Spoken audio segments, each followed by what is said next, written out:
Hello everyone, I'm Mini Mushro, and today we're doing part 3 of What If Deku Was the Avatar. However, before we get into that, there's something I want to talk about. Since everyone has been loving this series so much, I decided that I'm going to make another What If series. The only problem is, I have too many ideas! So I'm going to let all of you decide. In the top right corner, you'll see a poll asking which one you want. In the description, you will find descriptions for each one of the what ifs that need an explanation. Why did I write exclamation in the script? I have multiple small annotations for certain concepts, so you'll need to vote on that too. Also, I found out that only around 5% of you are actually subscribed, and this blew me away. The fact that most of the people enjoying this series are people who have absolutely no clue who I am is amazing. It would be absolutely awesome if you all subscribed, and I would really appreciate it. So, 10 likes for part 4. Part 4 will come before the new What If. Thank you for your support. Let's get into the video.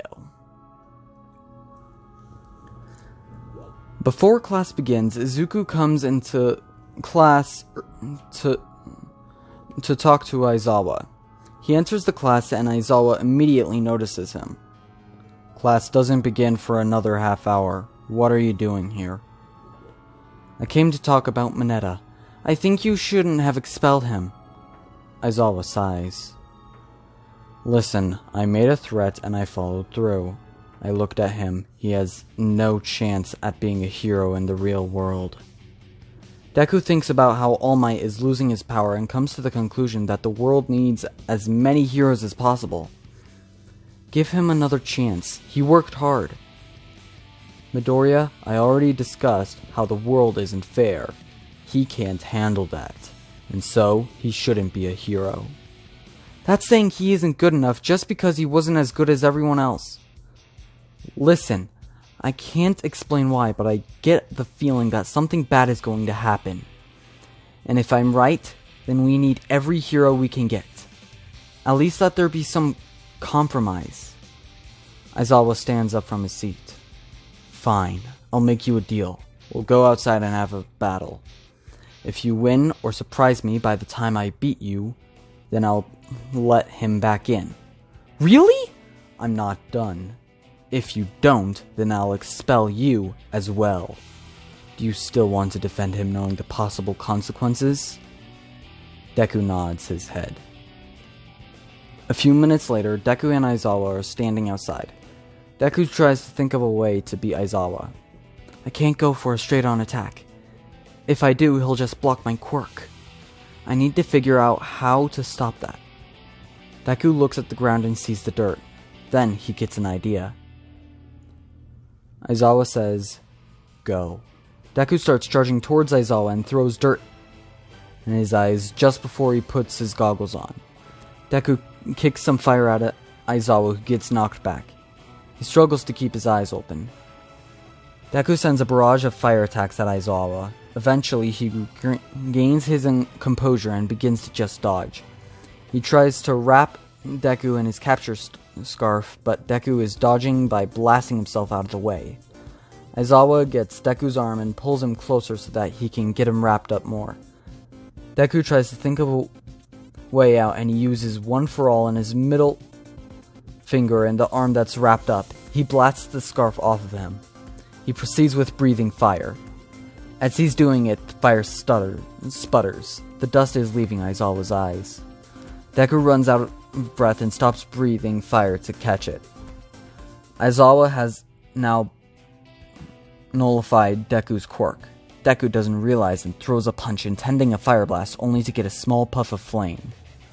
Aizawa looks at Deku in shock, for Deku's quirk was not disabled. Of course, we know that it isn't a quirk. It's bending. Deku realizes what happened, and Aizawa continues looking. How? I don't know. Aizawa snaps out of it. This fight is over. You win. I'll call Mineta's parents and make it official by filing the paperwork. Deku looks at his hand. He thinks about how that's the same strength his fire had before he inherited One for All. He begins to think, was his fire somehow not a quirk? The bell rings and he thinks about needing to get to class. A few minutes later, Aizawa comes into the classroom. Everyone, I have something to tell you. Mineta comes in through the door. Mineta Minoru has been reinstated. The class becomes confused and starts to ask questions. Aizawa simply says, "Someone was very convincing." He glances at Deku. Later in the day, everyone was waiting in class and wondering who would be teaching the hero class. Suddenly, All Might bursts through the door calling out, "I am here! Coming through the door like a normal person!" All the students get excited and talking about what it'll be like with All Might as a teacher. "Welcome to the most important class at UA. Think of it as Heroing 101. Here you will learn the basics of being a pro, what it means to fight in the name of good. Let's get into it. Today's lesson will pull no punches." All Might pulls out a card that says Battle. Bakugo gets excited. "But one of the keys to being a hero is looking good." The costumes come out of the wall. "These were designed based on your quirk registration forms and the request you sent in before school started." Everyone puts on their hero suits. Deku's suit is a bit different in this universe. Obviously, it's fireproof to accommodate his new quirk, but it's also red with gold accents, and the Fire Nation insignia on the chest. All Might goes on his little rant about their costumes. "Now, shall we get started, you bunch of newbies?" Uraraka notices Deku. "Hey Deku, I love your costume. I should have been more specific about what I wanted. This costume is skin tight." Mineta thinks about making a comment about how all the girls are wearing tight and or revealing clothing, but decided against it, not wanting for whoever got him back in to regret it. Uraraka notices the insignia on Deku's suit. "Hey Deku, how'd you come up with that fancy fire symbol?" "Oh, this?" Deku looks at the insignia. "I'm not sure. I was just experimenting with drawings of fire for my hero costume, and this one just felt familiar." "What do you mean familiar?" "I'm not sure. Like something that I used to find important, or symbolic, or something from another life." "That sounds weird." "Yeah, I know." Ida asks All Might if they're doing urban battles again. All Might explains how most fights take place indoors, and then he explains the exercise. Uraraka and Deku end up on the same team against Ida and Bakugo on the villains team. A bit later, Deku and Uraraka are standing outside. "Do they seriously expect us to memorize this floor plan? It's so big. You know, All Might is just as cool as he is on TV. I'm glad he's not threatening us with some sort of punishment like Mr. Aizawa." Deku is looking on nervously. "Deku, are you okay?" "Well, it's just because we're up against Kacchan. Plus there's Ida too. We should be on our guard. We have no idea what they'll pull." "Oh right, Bakugo. He's the one who's always making fun of you." Deku explained why he's so nervous about Kacchan.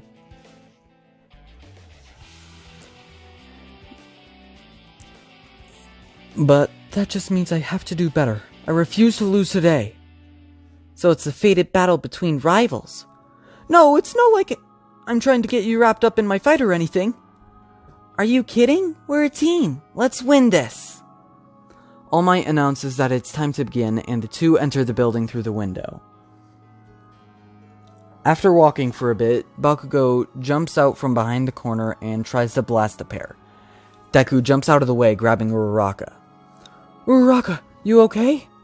Uraraka comments on the fact that half of Deku's cowl has been blasted off. The smoke clears. "What's the matter, Deku? Afraid to stand up and fight?" Bakugo charges towards Deku and Uraraka. Deku sidekicks Bakugo in the stomach and blasts his face. "You always use a big right hook to start a fight. This leaves you open.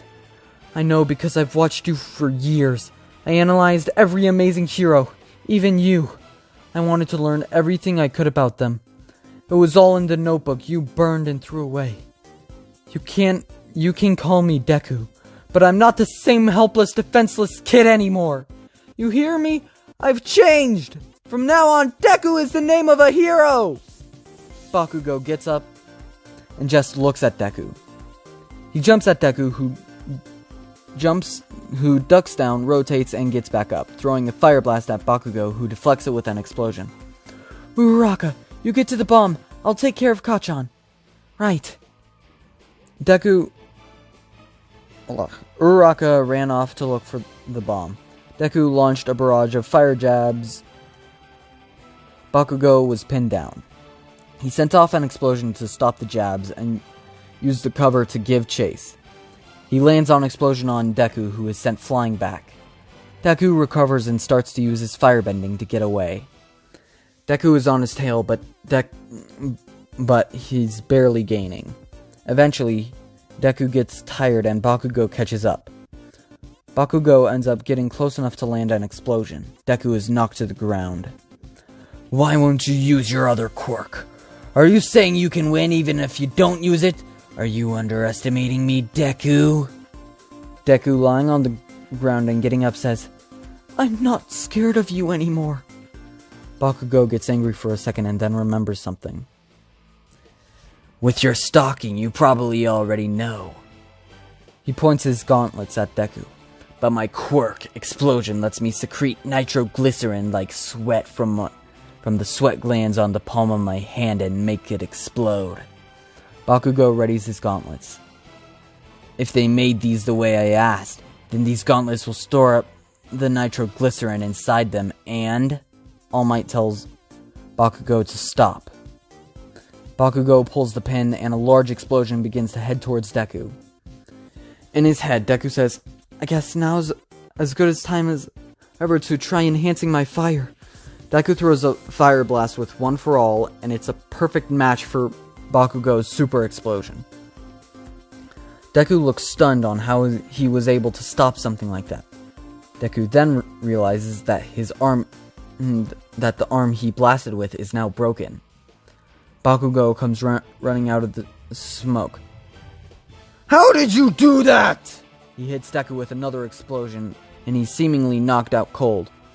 Bakugo gets angry. Come on, Deku! I'm not finished! Bakugo grabs Deku by the collar. Suddenly and quickly, Deku's eyes open, and they're glowing. Bakugo has a quick moment of confusion before being blasted back by gale force winds. With Dr. Yume, remember him, he's a therapist, he's trying to figure something out about Deku's dream. Then, the eyes of the drawings of the past avatars, except for one, whose picture remains the same, begin to glow. Dr. Yume sees it. He jumps back in surprise. What the... In a police station, a cop has a picture of Avatar Luca in a John Doe file. The picture's eyes begin to glow. The officer sees it. Chief? Back with the main cast, a swirling ball of air surrounds Deku and a tornado begins to form around the building. Upstairs, Uraraka is trying to figure out how to get to the bomb when the building starts to crack. Pieces of it come apart and the pillar come apart. Ito looks at his surroundings confused. Some of the smaller pieces begin to float because of the wind. Uraraka picks up the pillar and swings it at the pieces of the building as she yells, Improvise special move! Comet home run! Uraraka uses the cover of the pieces to reach the bomb. She floats over and grabs the bomb. All Might informed Deku that Uraraka got the bomb and that he won. But he didn't stop. He was still fighting Bakugo. Everyone in the observation room looked stunned. Ida heard Bakugo over the earpiece screaming, Get down here! Deku's gone absolutely nuts! Ida and Uraraka run down to where Bakugo and Deku were. When Uraraka and Ida got to the floor, they see Deku in a ball of air, and Bakugo taking cover behind one of the sturdier pieces of wall. Ida got to Bakugo. What happened? You think I know? I don't know anything about this! What happened before this? I set off a big explosion, so he did a big fire blast. I used the smoke for cover and hit him with an explosion. Then his eyes started glowing, and whatever this is happened. Uraraka, who just heard all of this, said, I'm going to try and reach him. Uraraka gets on comms. Deku, we won. You can stop now. No response. Okay, we tried your way. Now I'm gonna beat some sense into him. Bakugo starts blasting himself towards Deku. He blasts Deku down to the ground, and Deku lands on his feet, proceeding to airbend to knock Koch onto the wall, knocking him out. Uraraka thought for a moment and got an idea. I need to get close to him. Ida looked at her and said, Are you crazy? Look at him, you'll be blown away like a leaf. I need to try something. Uraraka walked out from behind the wall trying to get to Deku. She was struggling to get to Deku with the harsh winds. She lost her footing and was picked up by the wind. She screamed. She grabbed a piece of the wall, holding on for dear life. Deku saw Uraraka. His eyes went wide, and the wind started to calm. He left the avatar state, and the wind stopped entirely. Deku was absolutely exhausted. He collapsed, and Ida ran up to him. Uraraka got down using her quirk. Midoriya, are you okay? Deku opened his eyes. Ida? My memory's a bit fuzzy. I didn't hurt anyone, did I? Knocked out Bakugo, and Uraraka almost got blown away. They sat for a moment. How did you control the air? I don't know. I just remember it felt like I've done it 1,000 times before. Why did you do that? What was it? I'm not sure. Got hit with the explosion. I was losing consciousness, and that's when things started getting fuzzy. It was so surreal. No one is really sure what happened. After a lot of healing and explanations, they continued the hero versus villains training. Deku watched the recordings of him in the avatar state. He watches the part where he blows Bakugo to the wall. He starts to think about what All Might said after the sludge villain attack. After a bit of thinking, he starts striking the air, trying to make an air blast. Uraraka comes into the room to check on Deku. Hey, Deku. Deku immediately stops. Uraraka! How are you doing after whatever that was? I'm good. So, what were you doing when I walked in? Oh, I was just trying to figure out how I controlled the air. Oh, what makes you think you can do it normally? That wasn't the first time I did whatever that was. The first time, it was fire. I was attacked by a sludge villain. The only reason I know what happened is that the hero that saved me told me what happened. I figured that if the first time I used fire when I was in that sort of state, then maybe I'll be able to do air as well. Deku gets back to striking the air. Well, if you can control air, then you won't do it like that. Deku stops. What do you mean? You were moving a lot differently. More circular, I guess? I'm not sure how to describe it. Hold on. Deku grabs the... Uraraka grabs the remote and rewinds to when Deku blasted Bakugo. See? You're moving differently in the footage.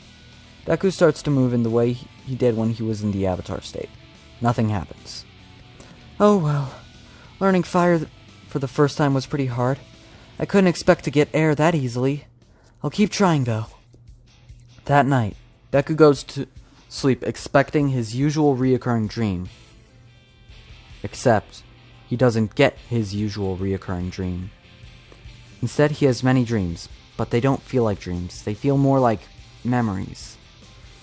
At one point, in one of them, he looks in the mirror, and And he's the girl that was in the circle with him, Korra. The part he remembers the most of that night is a memory of being told the story of Avatar Aang and his friends and how he defeated Ozai, the Phoenix King. Then, Deku woke up. So that is it for today. I hope you enjoyed it. Like, subscribe, comment. Remember to vote on